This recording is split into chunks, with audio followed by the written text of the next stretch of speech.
On our way to a camping trip with my husband Joseph and his parents, we stopped at a rest area off the highway. As I got out of the RV, Joseph suddenly threw these shocking words at me. "You're not our family, go home now." "What? Excuse me," I stammered, unable to comprehend the sudden change in his demeanor. He seemed like a completely different person from the considerate husband I knew. Seeing my surprised face, the three of them smirked, and Joseph began to drive the RV away. This can't be happening, I thought. They wouldn't leave me here in the middle of nowhere. Panicking, I made a phone call only to receive a jaw-dropping response from my mother-in-law. "You really thought you could come along with us? What nerve you've got. Please don't say that and come back. I was looking forward to our trip," I pleaded. "Well, the highway is a one-way street. You can't just turn around. Besides, you're not a part of our family. You're just my daughter-in-law. Know your place. By now, we're going to have fun without you." The call abruptly ended as I stood there dumbfounded, watching the RV become smaller and smaller until it disappeared from sight. The words that I wasn't a part of their family pierced my heart and ached intensely. This was terrible. They had me prepare everything, and then a wave of bitterness and heartache washed over me. Feeling helpless, I had no choice but to call a taxi and go back home. I'm Allison, 31 years old. I got married 2 years ago to my husband Joseph, who is the same age as me. He bought a house for us when I hesitated to live with his parents. Although it's within a stone's throw from my in-laws' house, it's better than living with them. However, they are free-spirited people who would suddenly ask me to do a huge amount of shopping or even have me clean their kitchen dirty with dishes and greasy from cooking oil. I cannot deny that it feels like harassment sometimes, but Joseph always tells me, "I'm sorry for the trouble my parents are causing you." So I keep telling myself it's time to endure. His parents are both very concerned about appearances. They treat me surprisingly well in front of others, so I'm careful not to say anything negative about them lest I become the villain. However, I have been hoping for the day when I could understand my in-laws better, but being left behind by my husband was too much of a shock for me to recover from for a while. The discussion about going camping occurred a week ago when we visited his parents on our off day. When I was asked to clean the storage room, I found a lantern. "Do you guys go camping?" I asked. "Huh? What are you talking about?" my mother-in-law responded. "I found a lantern in the storage room." "Oh, that. We bought it in case of a power outage. We had completely forgotten about it." "I see. My father loves camping, and I used to go with him often, so I wondered if you guys also liked camping." When I talked about my father being a camping enthusiast and owning an RV, my husband's eyes lit up with excitement. "That's amazing. I've always wanted to try it." "Then it's decided. Let's go on our first family camping trip next week for 1 night and 2 days. Allison, please rent out an RV. My father cherishes his RV and takes care of it whenever he has free time. I'm not sure if he would lend it to us." "Now it's your job to convince him. You better beg him to lend it to us." "Got it."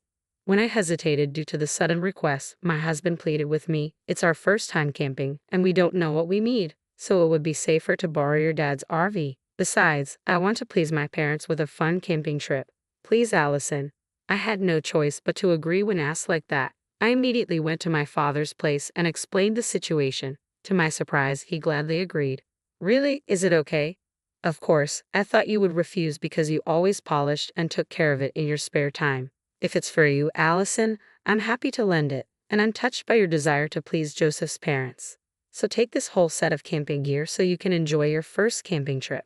If you're a beginner, this and this would be good." My father selected easy-to-use equipment for beginners while explaining various things. I was more than happy to know how much my father cared about me, and my heart was warmed. It would be great if this camping trip could help me get closer with my in-laws. All right, I'll work hard to prepare. I reserved a campground where we could use power comfortably, and there was a hot spring nearby. When I told my husband and in-laws about my father's RV and camping gear, they were delighted. "We're so lucky to have you, Allison. I'm so excited, I can't wait," Joseph exclaimed. "I'm glad you're happy," I replied, feeling hopeful about the trip. On the day of the trip, I got into the RV driven by my husband, pounding with anticipation. After driving for a while, my mother-in-law started being demanding again. "Joseph, I'm thirsty. Can we stop at the interchange?" she asked. "Mom, I brought some drinks. You can pick any one from here," Joseph responded. None of them really appealed to me. As my daughter-in-law, you should know my tastes, she snapped. I'm sorry, I stammered. As soon as I got out of the car at the interchange to buy my mother-in-law a Dr. Pepper she had requested, my husband spoke shocking words to me in a cold tone, unlike his usual self. Allison, you're not a part of our family, so go home now. Excuse me. What? What suddenly got into you? I asked, unable to comprehend the sudden change in his demeanor. He seemed like a completely different person. As I looked shocked and unable to understand what had just been said, the three of them laughed, and the RV started moving again, leaving me behind. They left me here in the middle of nowhere. Is this some kind of joke? I thought, panicked. I made a call only to receive a shocking response from my mother-in-law. You thought you could really come with us? What a brazen woman you are. You're not a part of our family. Be aware of that. Bye. We'll enjoy a good family time without you. I stood still, dumbfounded, staring at the abruptly disconnected call. How dare they? They had me prepare everything and then left me out. What was Joseph thinking? A surge of bitterness and sorrow overwhelmed me, but unable to deal with these emotions, I called a taxi and went home. The next day, my husband and in-laws came back from the camp and were excitedly talking about their fun experience. They didn't even bother to apologize for leaving me behind. As I started questioning them about the previous day's events, I received an astonishing response. We did it to discipline you as my wife, Joseph said. That's right, Allison. You never understand your place as our daughter-in-law, my mother-in-law added. But there's no need to abandon me on the highway for that, I protested. We had to go this far because you wouldn't get it otherwise, my father-in-law chimed in. We need to properly discipline this failure of a wife before we start living together. Upon hearing the word living together from my mother-in-law, I was startled. I feared that discussions were happening behind my back without my knowledge. What do you mean by living together? I haven't heard anything about this. My parents' place is getting old and is at its limit. I've bought a house where we can invite Dad and Mom to live with us. From next year, we'll be living together, so I'm going to be stricter with you. Be prepared, Joseph declared. I was stunned to hear this was my husband's true intention, deciding such a major thing without consulting me at all. I couldn't believe it. My trembling anger was seemingly insignificant to the three of them. What's worse, after borrowing the RV, they didn't even bother to refill the gas or thank my father. Allison, why are you just standing around? Hurry up and return the RV to your dad. After cleaning the interior, wash the car, then return it to your father. We don't want to be seen as thoughtless, Joseph ordered. Looking at the car interior littered with trash, I was thoroughly disappointed in them, not only ignoring me but also disrespecting my father's kindness. Unforgivable. After cleaning and washing the RV and filling up the gas tank, I returned it. Upon arrival, my father greeted me with a full smile. How was it? Did you enjoy the trip? I wasn't considered part of their family, so I didn't go, I confessed. What? My father's smiling face transformed into one of furious anger as I told him about being abandoned at the highway interchange and how my husband decided on living with his parents without consulting me. I allowed it for you, Allison, and those people did such horrible things to discipline you. What a joke. We will not let this slide. I won't let them have their way, Allison. We're hitting back at them. How? I asked, curious about his plan. I have a secret plan. I also have a perfect place for camping. Listen carefully. Your amazing dad is sure to work, I thought, feeling a glimmer of hope. Keeping the wisdom my father bestowed upon me in my heart, I returned to my in-laws' house, where my husband and his parents were still excited about yesterday's events. Now was the perfect chance to lure them. I smiled lightly, carefully keeping my emotions hidden, and spoke to the three of them in a gentle tone. There is an even more amazing place than where we went yesterday. The autumn leaves are incredibly beautiful right now. Why not do a full-scale camping trip? Instead of staying in an RV, why not pitch a tent and enjoy a barbecue while looking at the scenery? At night, you can see a sky full of stars. Really? Where?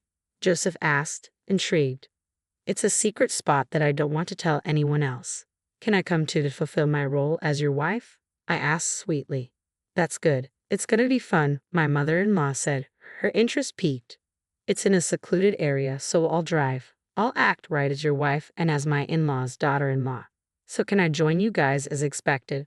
My husband and his parents were overjoyed and agreed for me to accompany them. We decided to go camping again the following weekend. Just like always, they dumped all the preparations on me, and their pestering to teach me discipline only got worse each day. I carried out my secret plan and meticulously arranged for my revenge. The day of our trip arrived. I borrowed an RV from my father, drove to a remote campsite, and my husband and in-laws were thrilled. "Wow, it's like a private site," they exclaimed, looking around restlessly, excited about the new environment. "We'll go for a walk and enjoy the scenery." Allison, set up our tent. "Understood. Enjoy your walk," I replied, seeing off the joyous trio and beginning to prepare the camp. About 30 minutes later, my husband called in a panic. "Allison, we're lost. I can't find your dad's RV." "I'm on my way home with it," I calmly replied. "What? What do you mean?" he asked, confused. "Don't worry. I left the bare minimum for you to enjoy a real camp. This was the plan my father devised. He suggested you experience some wild camping, where you would have to get everything yourselves, like living on a deserted island rather than a convenient campsite with electricity and a hotel resort nearby. You better set up your tent early and look for wood to start your fire. I know you guys have no lighter, so you'll have to start the fire yourselves. I've left the pot so you can at least cook rice." "You left us behind. You were the ones who said that I, as a wife, wasn't part of the family and shouldn't go camping with you. So I took you up to the campsite and cheerfully went home. That's what you wanted to do, right?" I said, my voice filled with righteous anger. My husband was momentarily silenced. "Enjoy camping with just your family," I added. I was about to hang up when my husband, in a rage, began yelling at me. "Don't be ridiculous. If you don't come back now, I'll get a divorce from you." "All right, let's get divorced. You'll regret saying that." Being abandoned on the highway, finding my father's cherished RV filled with trash. "I have had enough of living with your parents who do nothing but disrespect me. You're the ones who will regret it." "Stupid woman," my husband shouted before abruptly hanging up. Utterly disgusted, I started driving. I was actually nearby, but I lost all will to go pick them up. After a while, I received another call from my husband. His tone had completely changed, and I could hear his confusion and trembling voice over the phone. "I can't set up the tent no matter what. It's starting to rain, and my parents are getting angry at me. It's getting cold too. What should I do?" "Regretting already? That was quick. Why don't you look up how to set up a tent on YouTube?" "Forget the tent. My father pulled it too hard and ripped it apart." "Allison, you've had your fun. Now fix your attitude and come pick us up." "I'm not coming. If you walk for about an hour, you'll reach a broad road. If you're not going to camp, then come down here with your stuff." "What? Just because I'm asking you nicely doesn't mean you can get all high and mighty." Realizing this was my husband's true nature, my feelings for him had entirely cooled. All I could do was sigh. "Screw this. I'm going to dump all this useless stuff. Just wait till we get home. Someone owns that place. It's private property. If you dump anything here, you'll be sued for illegal dumping. There's a sign that clearly states no littering." "I don't care." My husband, speaking with a strong tone, didn't seem to believe that I was serious about the divorce. I had to show him the reality. "After our divorce, I'll be demanding compensation for the emotional distress from all the harassment you've done to me." "What? Divorce? Is it?" "I'm serious. Our conversation from the time I was left behind on the highway is recorded on my dad's RV dash cam, so you can't deny it. Not just that, I've also recorded the conversations when you were harassing me afterward. Let's calm down. We don't have any savings because we've been paying our mortgage. If you leave, I won't have anyone to cook and clean for us, which will be a problem. You should think before you speak. I'm not your maid. If you don't agree to the divorce, I'll take it to court. It's going to become a big deal, and everyone in the family will know." My husband, always conscious of others' judgment, got silent. I could hear his parents fussing around in the background, but it no longer mattered to me. After that, my husband attempted to say something with a preface of but then the call abruptly cut off. Soon after, I started receiving multiple calls from my in-laws, but I ignored them completely. After a while, the calls stopped ringing, so their phones must have died out of battery. My father's revenge plan was a huge success. On my way home, I picked up the divorce papers, filled them out, and left them on the table before returning to my sweet childhood home, where my kind father lived. For some reason, my husband and in-laws took 3 hours to descend the mountain that would normally take only 1 hour. You should have used Google Maps instead of bothering me with calls. How foolish, I thought. My husband, desperate to have me stay with him, came to my parents' house, his anger apparent. "Allison, get out here now. I'll teach you a lesson. If you have something to say, talk to my father. He's pretty upset, so it might not end well for you," I replied calmly. My huge and intimidating father stood in front of my husband at the entrance. He went off at my husband and shut him down. Moreover, they left their tent and camping gear in the mountains and were sued for illegal dumping by the owner of the mountain. The person who filed the lawsuit was my father, who had inherited the land from my grandfather. There were a lot of trespassing and dumping incidents happening regularly on the land, so security cameras were installed, and it was clear who was responsible for the mess. I wondered what kind of punishment would be handed down. After finalizing our divorce, I demanded and received $1 million each from my husband and in-laws for the emotional distress they caused me. Unable to pay off their mortgage, my husband's house was foreclosed, and he now lives with his parents in their leaky house, living modestly as a family of 3. No use crying over spilled milk, as they say. I returned to the company I used to work at before getting married and am regaining the lifestyle that suits me. Next month, I plan to go camping with my parents, and I'm sure that I will have a blast then.